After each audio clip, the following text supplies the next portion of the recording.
The city lights of Las Vegas cut through the desert darkness like shards of broken glass. It was 1954, and the Strip gleamed with an illusion of endless prosperity and carefree entertainment. But beneath the glittering surface, there was a brutal reality that no amount of neon could hide. Racial segregation was woven into the very fabric of this city, a city that would become the battleground for one of the most complex and controversial friendships in American entertainment history. Sammy Davis Jr. arrived in Las Vegas that year as a performer with the Will Maston Trio. He was young, talented beyond measure, and desperate to prove himself in front of audiences that had never seen anyone quite like him before. But when he tried to check into his hotel after his first triumphant performance, he was turned away at the door. They wouldn't let him stay there. Not him. Not a black man, no matter how much money he made them on stage. It was a humiliation that cut deeper than any insult could. Davis had to sleep at a colored motel on the outskirts of the city, far from the glamour and excitement of the Strip, where he had just performed his heart out. While white audiences applauded his incredible talent and left the theater buzzed with excitement, he was confined to segregated spaces. The casinos were closed to him. The restaurants were closed to him. He wasn't allowed to even walk through the same lobbies as the people who came to see him perform. That same year, something changed. Frank Sinatra came to Las Vegas as a headliner at the Sands Hotel. Sinatra was already a legend, a man whose voice carried weight in rooms of power, whose presence commanded respect from the very top of Hollywood down to the street level. When Sinatra learned that his opening act, this young, phenomenally talented performer named Sammy Davis Jr., was being treated like a second-class citizen in his own city, something inside him shifted. The story goes that Sinatra made a simple but revolutionary demand of the Sands Hotel management. If Sammy Davis Jr. wasn't allowed to stay in the same hotel as the other performers, then Frank Sinatra wouldn't perform there either. He would tear up his contract. He would walk away from everything. Management faced the prospect of losing their biggest draw, the man who packed the house night after night. They folded. They had no choice. Sammy Davis Jr. was given a room at the Sands Hotel, not a separate room in some back building, a room in the main hotel where white guests stayed. It was a small act of defiance, but in that moment, it became a catalyst. Other venues took notice. If Frank Sinatra was willing to make ways for his friend, then other performers might do the same. The segregation policies that had strangled Las Vegas for so long began to crack. By 1960, the city's leaders finally agreed to desegregate, though not without tremendous resistance. But this wasn't just about politics or civil rights, as important as those were. For Sammy Davis Jr., Frank Sinatra became something more than a mentor or a colleague. He became a lifeline. 4 years earlier, on November 19, 1954, Sammy Davis Jr. was driving on U.S. Route 66 when a car in front of him suddenly reversed into his lane without warning. Davis couldn't react fast enough. His Cadillac smashed into the other vehicle, and in that terrible moment of metal and collision, his left eye was destroyed by the horn button of the dashboard. The doctors told him he would lose the eye. There was no saving it. The pain was extraordinary, but it was nothing compared to the darkness he felt inside his mind. Sammy Davis Jr. sat in that hospital bed thinking about suicide. He was a performer. His entire life depended on his appearance, on his ability to move, to dance, to captivate audiences with every ounce of his physicality. Losing an eye felt like losing the very thing that made him who he was. He didn't want to live in a world where he would be seen as damaged, as broken, as less than he had been before. He genuinely believed his career was over, that his life as an entertainer had come to a sudden and devastating end. That's when Frank Sinatra showed up at the hospital. He didn't come alone. He came with his presence, his support, and his unwavering belief in his friend. According to those who were there, Sinatra told Davis something simple but profound. "Come to my house in Palm Springs," he said. "Stay there as long as you need. You're not going to be alone in this. I'm here." Later, Sammy Davis Jr. would reflect on this moment with tears in his eyes. "When I lost my eye, the first place I went was Frank's house in Palm Springs, because I had nowhere else to go," Davis said.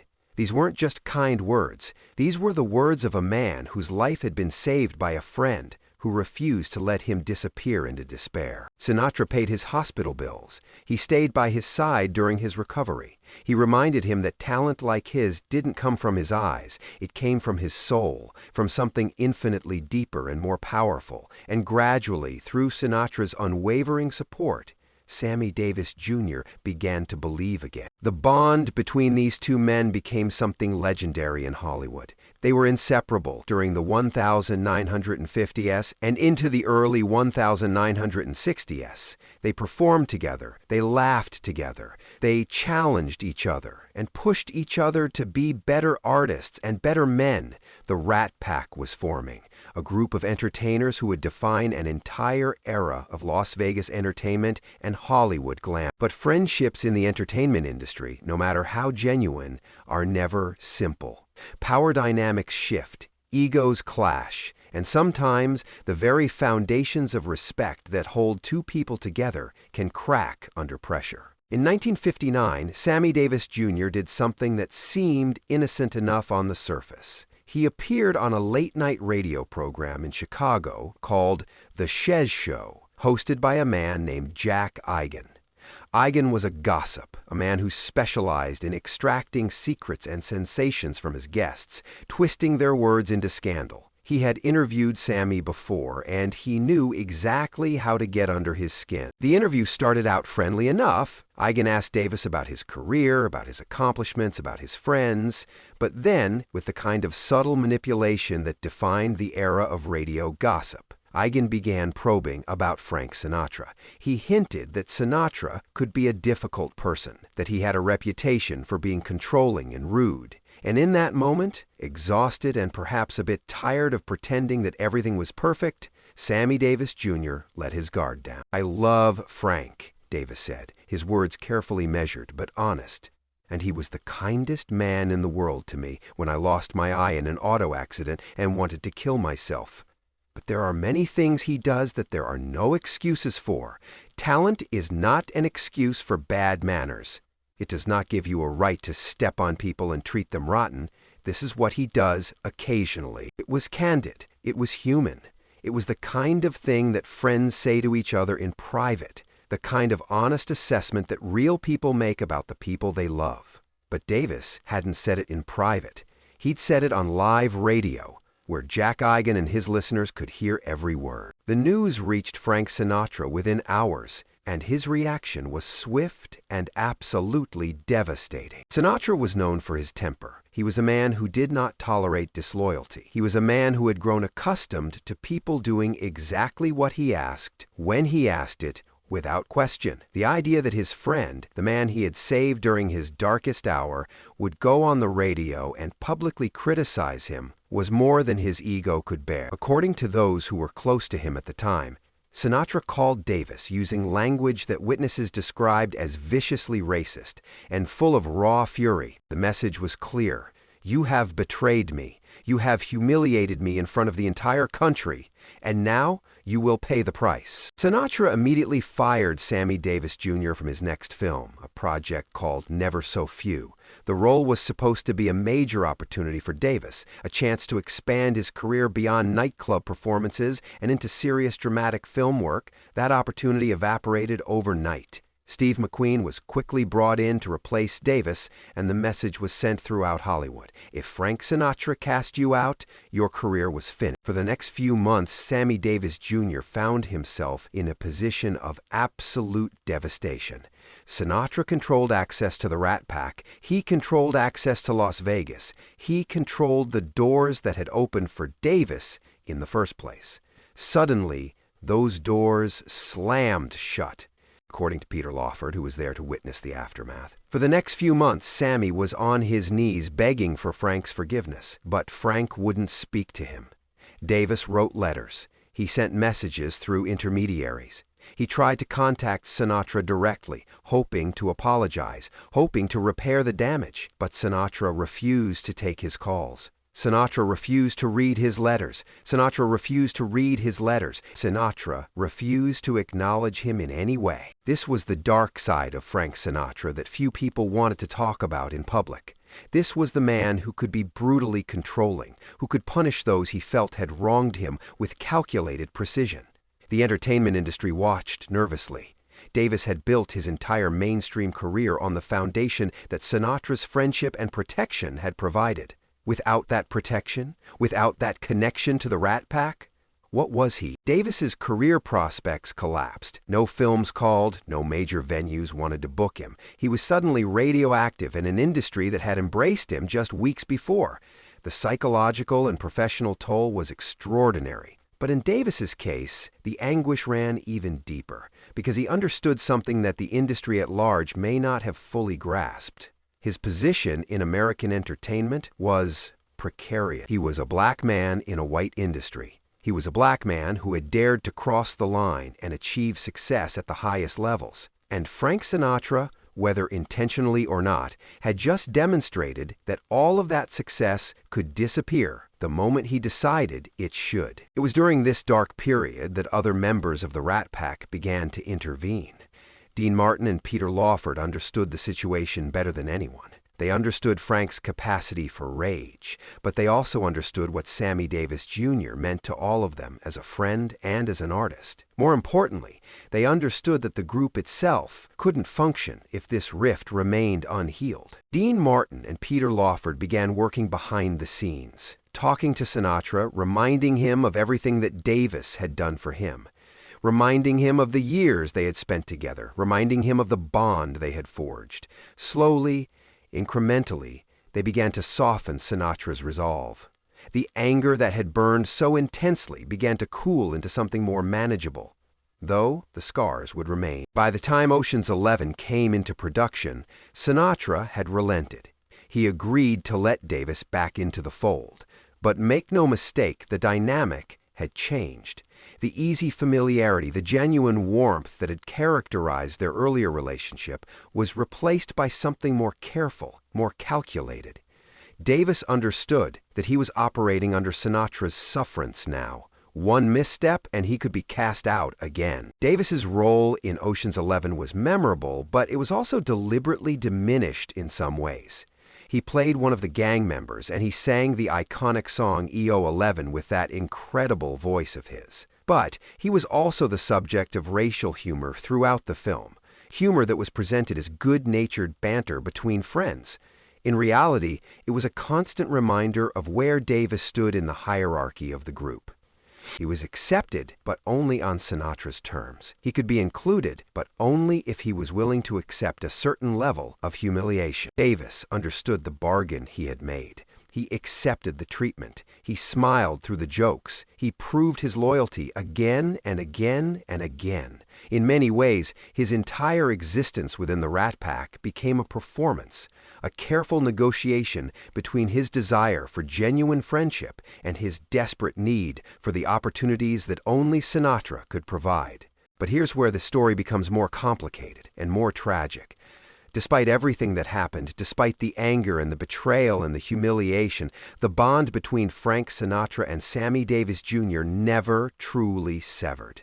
It was wounded, it was scarred, but it endured. And in the years that followed, through the 1960s, 1970s, and 1980s, these two men found ways to rebuild trust, to find moments of genuine connection, to remember why they had loved each other in the first place. As the 1980s progressed, Sammy Davis Jr. began to struggle with serious health issues. He had undergone hip surgery, but he kept performing. In 1989, doctors discovered that he had throat cancer. It was aggressive, and by the time they found it, the disease had already taken root. Davis tried to remain positive in public, telling the press he'd be back performing by the end of the year. But behind closed doors, he was deteriorating rapidly. Despite his condition, Davis insisted on continuing to perform. In 1988 and 1989, he appeared with Frank Sinatra and Liza Minnelli in a tour called The Ultimate Event. Davis was in extraordinary pain. He could barely swallow. His voice, which had been his greatest instrument, was becoming compromised by the tumors growing in his throat. But night after night, he went on stage and performed as if nothing was wrong. Frank Sinatra watched his friend suffer, and he couldn't bear it. According to those close to them, Sinatra showed up with a check for $500,000. He begged Davis to stop, to focus on his health, to let him help. But Davis refused. He was terrified.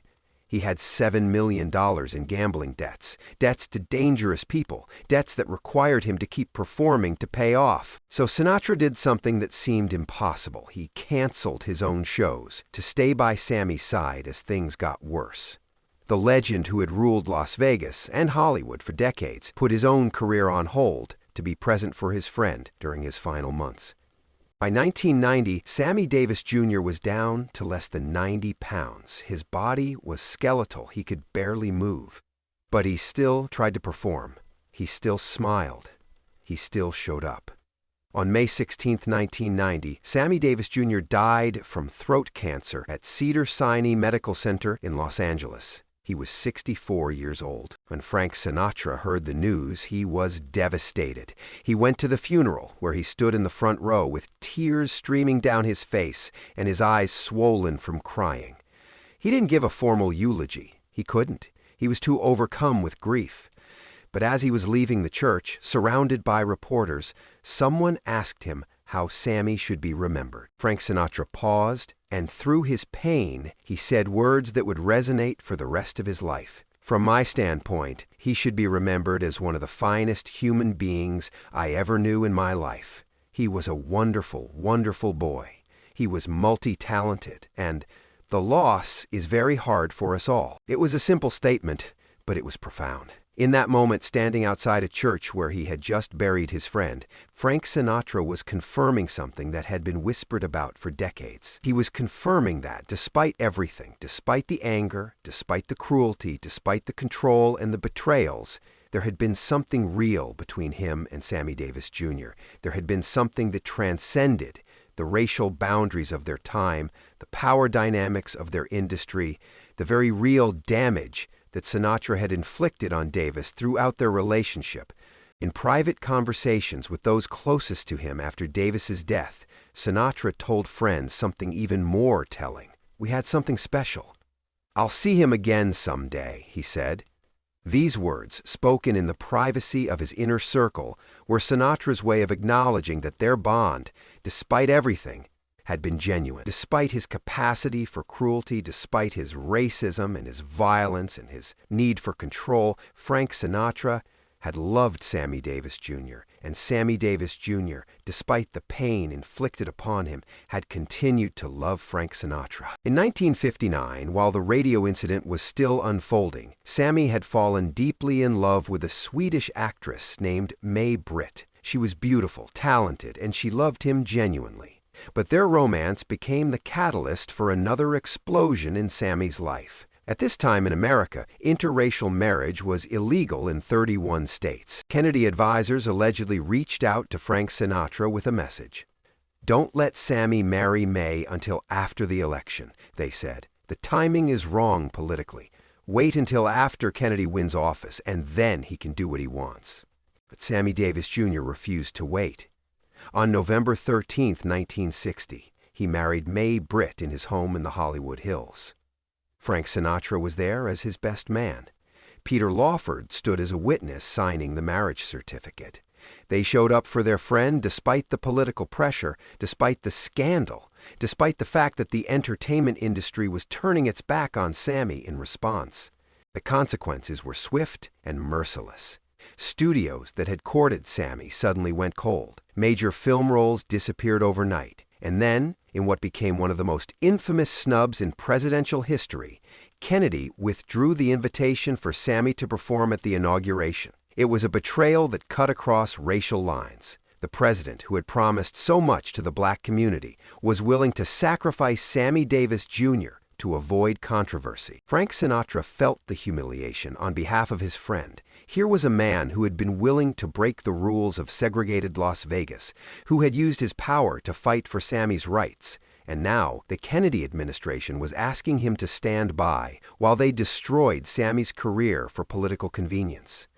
Some have suggested that the sting of this rejection contributed to Sinatra's later estrangement from Kennedy, but Sinatra's support didn't extend to protecting Davis from the Rat Pack's humor. In their performances together throughout the 1960s, especially in Ocean's 11 and other films, the Rat Pack's act included jokes at Sammy's expense. Some of these were scripted by Joey Bishop, designed to fit the character of a supposed nightclub act of Vegas performers riffing on each other. Others weren't scripted at all, just the natural venom that came when Sinatra was drinking and feeling loose. Davis later admitted that while he laughed along, inside he was dying. He hated it, but he endured it because the alternative was worse.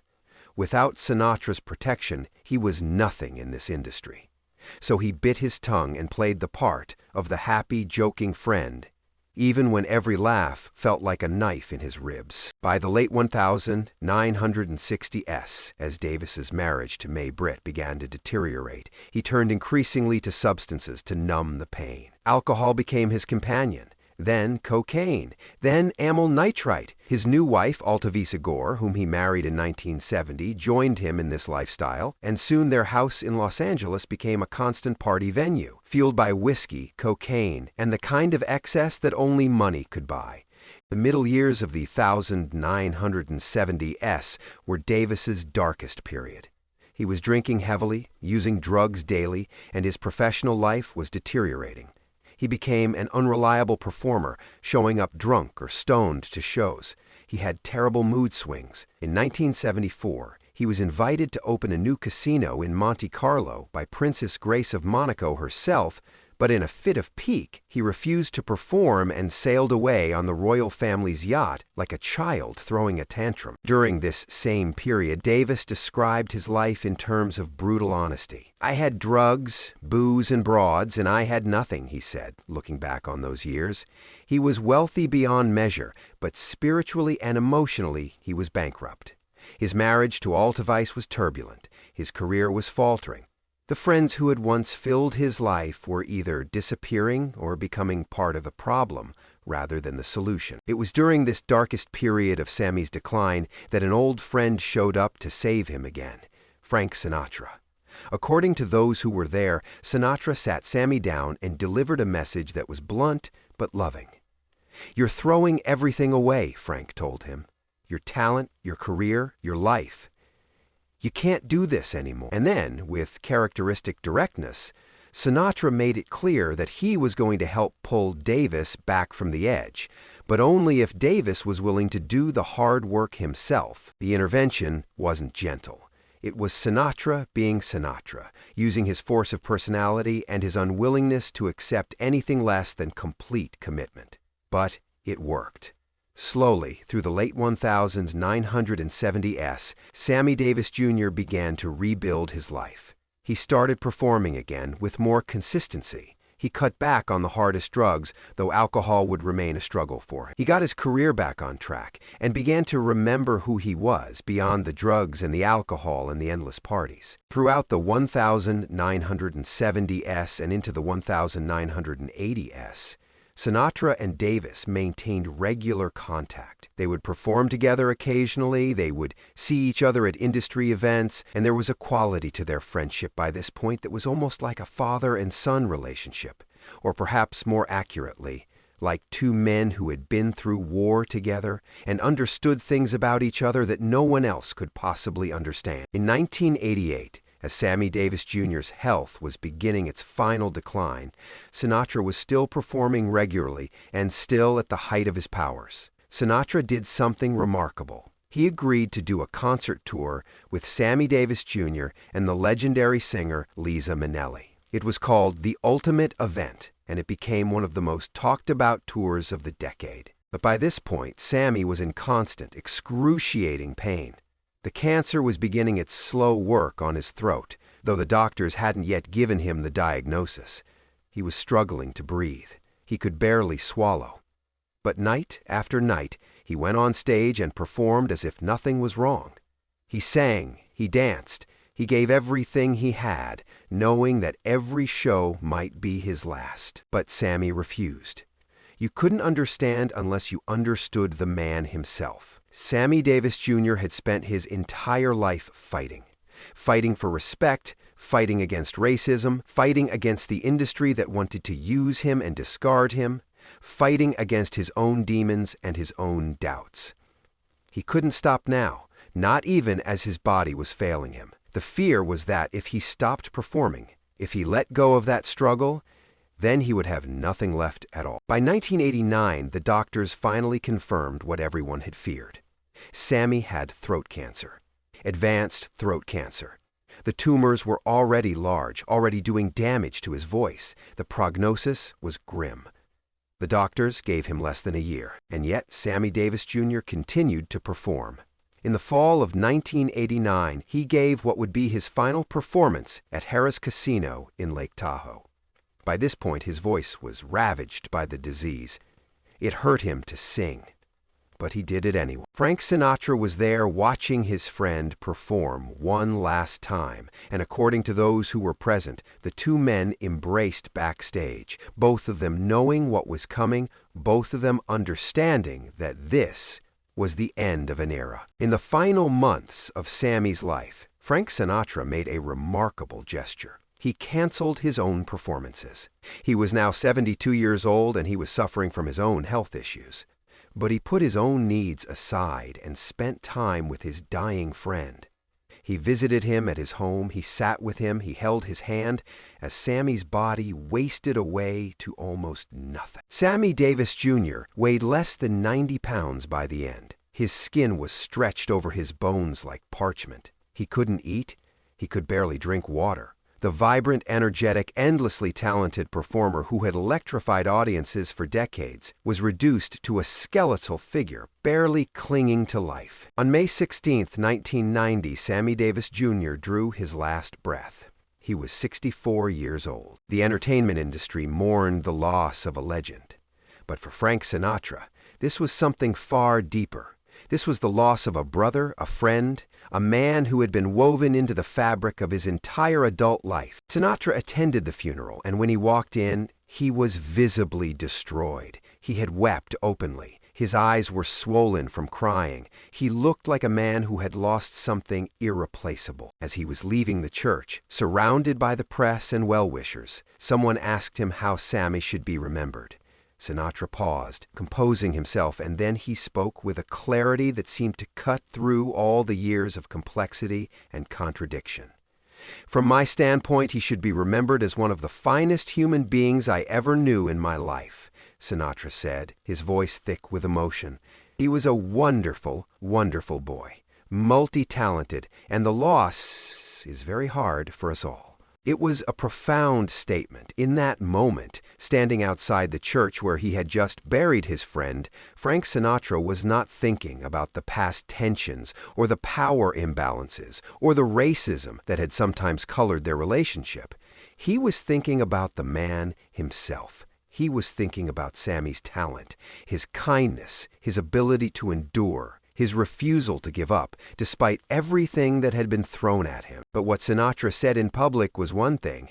What he said in private was something else entirely. In the days following Sammy's funeral, in conversations with people he trusted, Frank Sinatra revealed the depth of his grief and the complexity of what he was feeling. To close friends, he said something that would haunt people who knew him. "We had something special," he said, speaking of Sammy. "I'll see him again someday." These weren't the words of a man talking about conventional friendship. These were the words of a man talking about a connection that transcended the ordinary.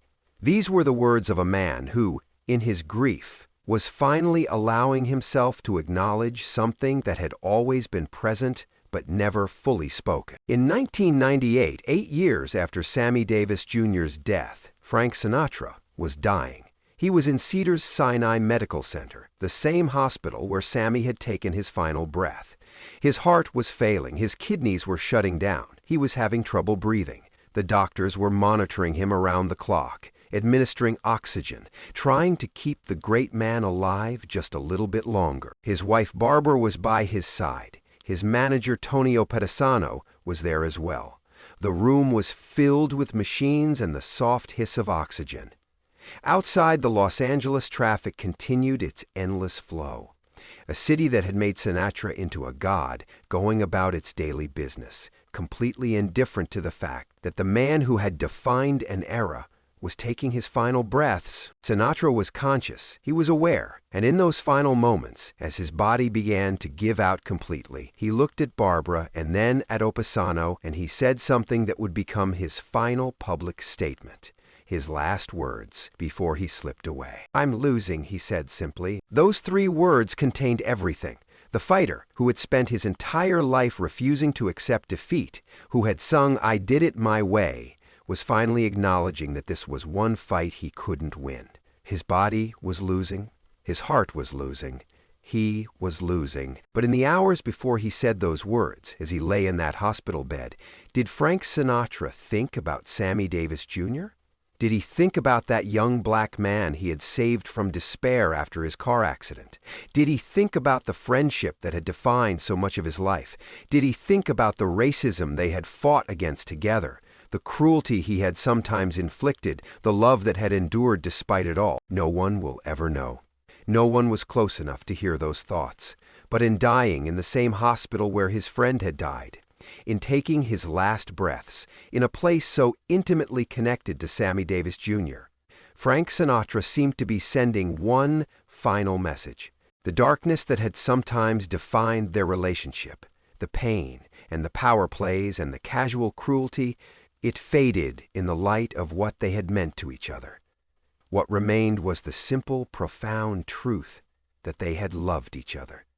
Not in the way the world understood love, not in the simple, straightforward way that most friendships work, but deeply, genuinely, with a bond forged through struggle and pain and a mutual willingness to fight for each other, even when the cost was extraordinarily high. In his final interview before his death, when he was still healthy enough to speak at length, Frank Sinatra was asked about the people who had mattered most to him in his life.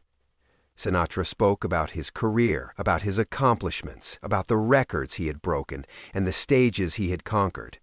But when he was asked about friendship, about the people who had truly known him, he paused, and in that pause, the legend of Frank Sinatra seemed to contract and compress into something smaller, something more human, something more real. He spoke about the friends he had lost. He spoke about the people who had stood by him when the world was against him.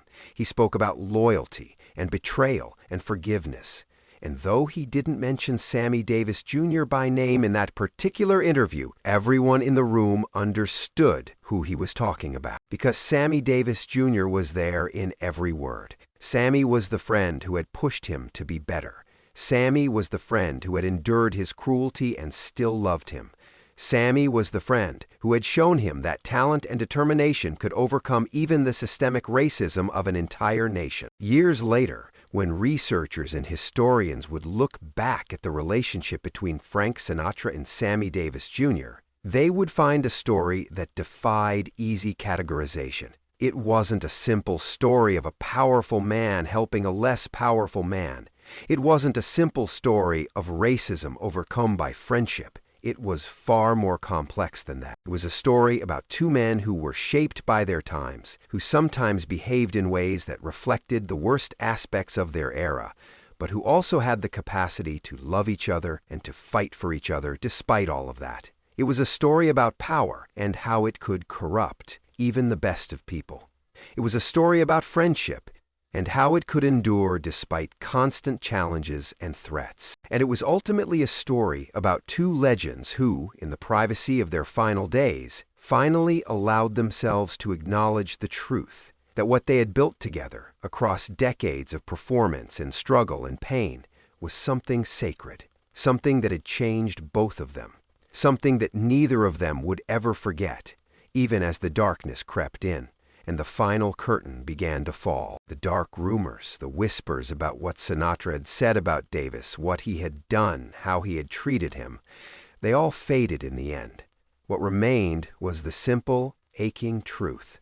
Frank Sinatra and Sammy Davis Jr. had loved each other, and in confirming that love, Sinatra had confirmed something far more important. He had confirmed that redemption was possible. that cruelty could be transformed into kindness. That friendship could survive even the deepest wounds. When Frank Sinatra was dying in May 1998, the machinery of his life was shutting down piece by piece. His heart, which had carried him through 82 years of living fully and intensely, was failing. His kidneys were failing. His lungs, which had produced some of the greatest sounds ever recorded in human history, were struggling for air. The doctors at Cedars-Sinai Medical Center were keeping him alive with machines and medications and pure force of will, but everyone understood that this was the final act of Frank Sinatra's life. His wife, Barbara, was there. She held his hand. She spoke to him softly, urging him to fight even though there was no fight left to fight. Outside his hospital room, the world that had worshipped him was preparing for his death.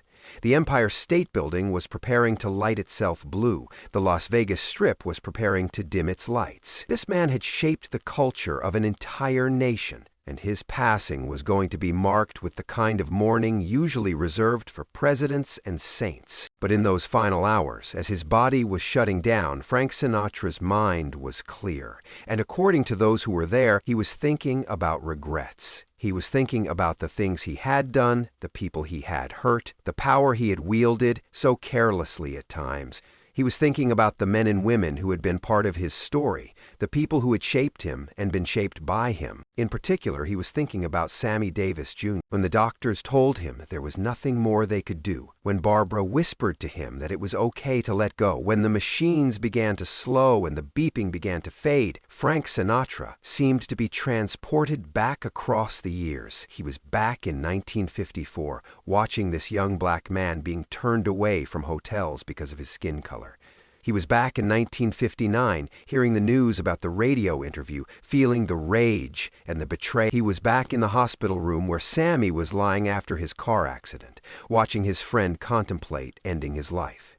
He was back on stage at the Sands, watching Sammy perform with a grace and a skill that transcended all the limitations the world tried to place on him. And then, as the light began to fade, as his eyelids grew heavy and his breathing became shallower, Frank Sinatra seemed to be thinking about the man Sammy had become. The entertainer who had refused to give up, the activist who had risked his life for civil rights, the friend who had endured humiliation and cruelty and still remained loyal, the human being who had faced death with the same courage he had brought to every stage he ever performed on. Sinatra died on May 14, 1998 at 10:50 in the evening. His final words, "I'm losing," were the only words necessary.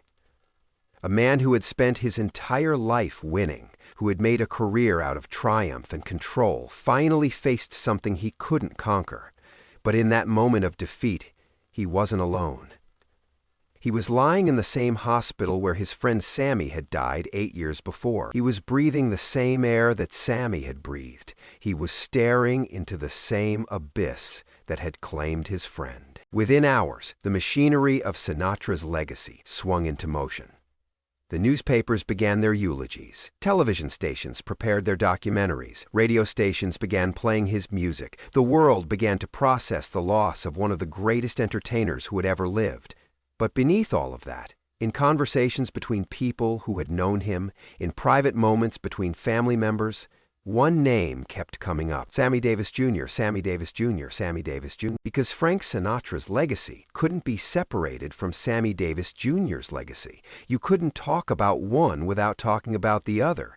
You couldn't understand Frank without understanding his relationship with Sammy. You couldn't understand the Rat Pack without understanding how Sinatra had fought to bring Sammy into a world that had tried to keep him out. The funeral was held 6 days later on May 20th, 1998, at the Church of the Good Shepherd in Beverly Hills. 400 people attended. Thousands more gathered outside, tears streaming down their faces, mourning the loss of a man who had defined the soundtrack of their lives. Gregory Peck spoke. Tony Bennett spoke. Sinatra's son, Frank Jr., spoke. But perhaps the most profound tribute was the simple fact that so many people had come.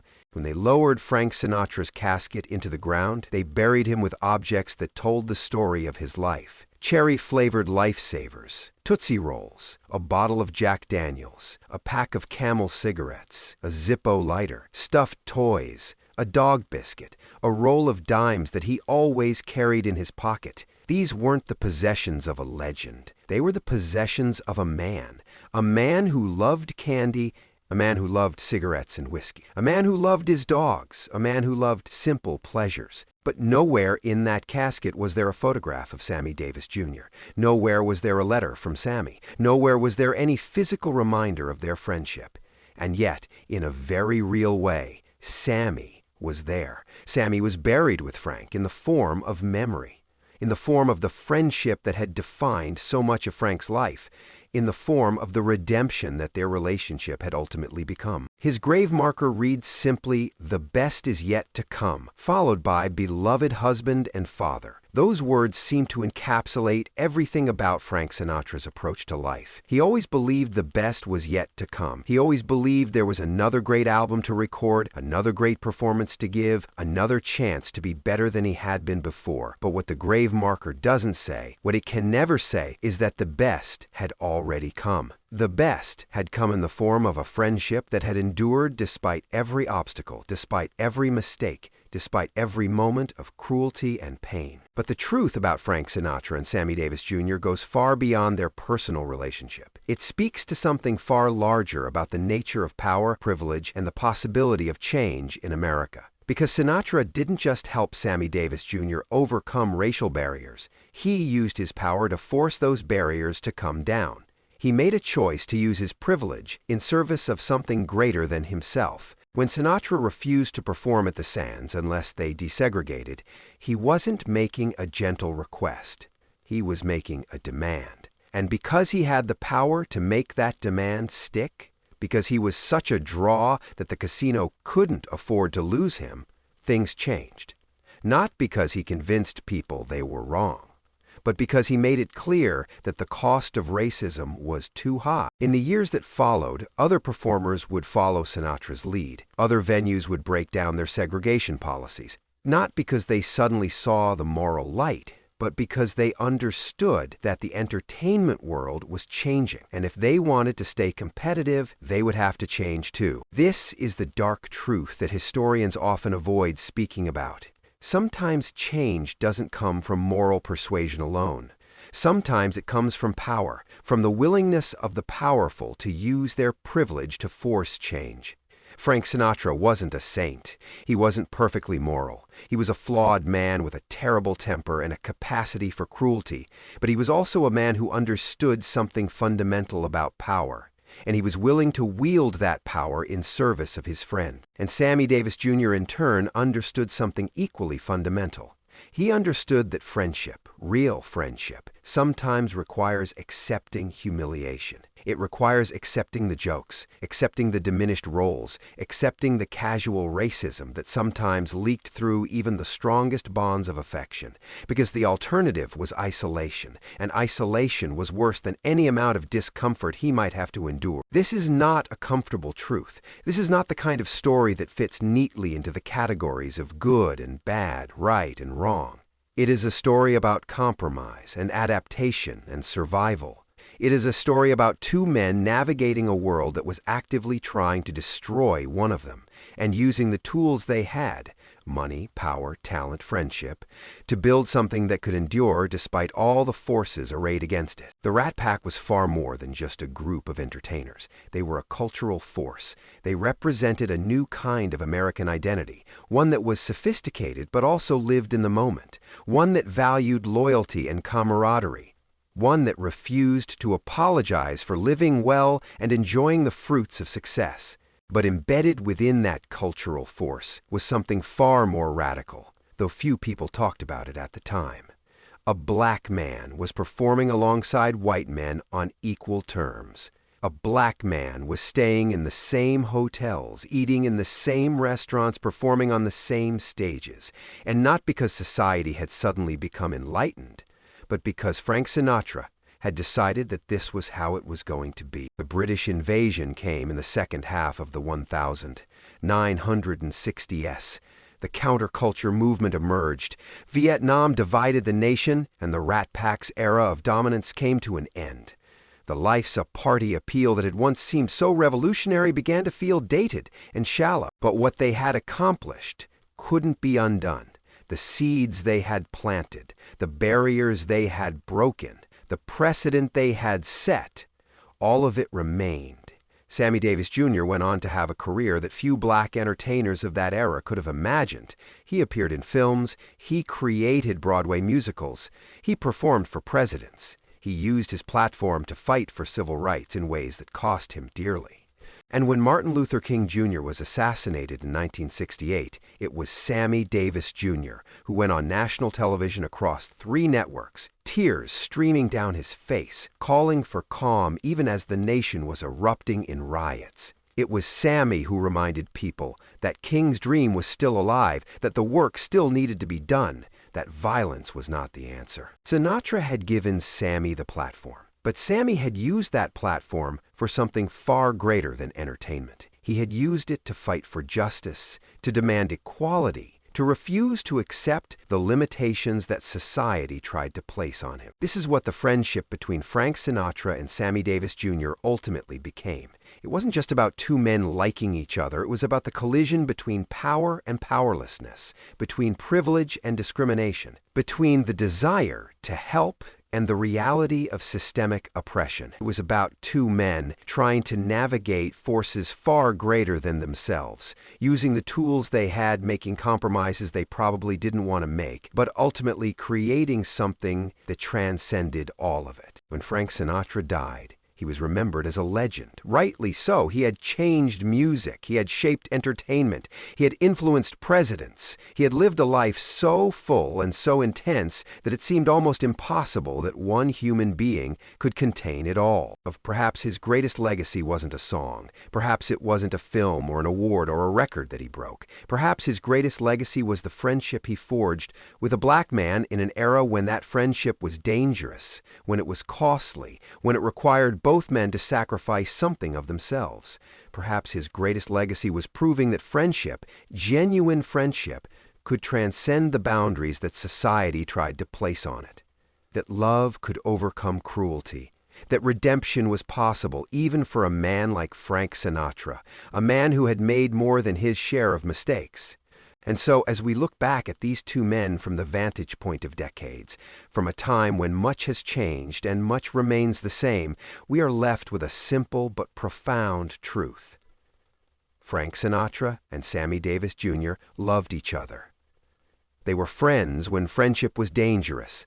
They were brothers, and in the end, when Frank Sinatra was dying, when he uttered those final words, "I'm losing," he was losing his body, his health, his grip on the world, but he was not losing the love he had for Sammy Davis Jr. That love had survived everything. It had survived cruelty and betrayal. It had survived separation and distance. It had survived the very thing that eventually takes everything from us, death itself. Because 8 years after Sammy Davis Jr. died, as Frank Sinatra lay in that same hospital, lying in that same darkness, facing that same abyss, he was not alone. He was accompanied by the ghost of his friend, by the memory of their journey together, by the knowledge that somewhere beyond the veil that separates life from death, Sammy Davis Jr. was waiting for him. And when Frank Sinatra finally closed his eyes for the last time, when his heart beat its final beat, when the great voice fell silent forever, he was going home to his friend. He was going home to the bond that had defined his life, to the brotherhood that had transcended race and time and all the forces of darkness in the world. He was going home, and Sammy was waiting. 2 legends finally reunited where no power on earth could separate them again. Because this is what we must understand about Frank Sinatra's last confirmed words about Sammy Davis Jr. It was a love story. It was a love story that the world told as conflict and complexity, as cruelty and redemption, as the clash between privilege and justice. But it was love all along. It was always love,